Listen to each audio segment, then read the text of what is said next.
तुम्ही पाहत आहात MCN न्यूज मराठी।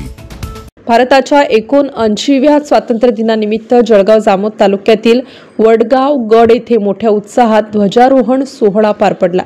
गावातील शाळा आणि ग्रामपंचायत कार्यालयासमोर आयोजित कार्यक्रमात गावकरी, विद्यार्थी, शिक्षक आणि स्थानिक नेते मंडळी मोठ्या उत्साहाने सहभागी झाली होती।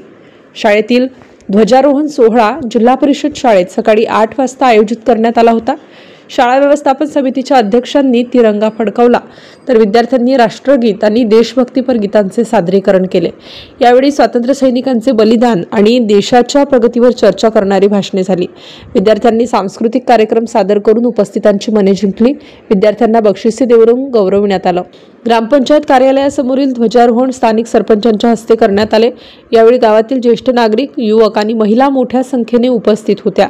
ग्रामपंचायत कार्यालयात देशभक्तीपर गीतांचा जल्लोष आणि स्वातंत्र्य दिनाच्या महत्त्वावर प्रकाश टाकणारी भाषणे झाली। गावातील स्वातंत्र्य सैनिकांच्या स्मृतींना उजाळा देण्यासाठी विशेष कार्यक्रमाचे आयोजन करण्यात आले होते। वडगाव गड येथील नागरिकांनी स्वातंत्र्य दिनाचा उत्साह कायम ठेवत गाव स्वच्छता आणि वृक्षारोपणाचे उपक्रम राबवला। MCN न्यूज मराठीकरिता ओम उन्हाळे, वडगाव गड।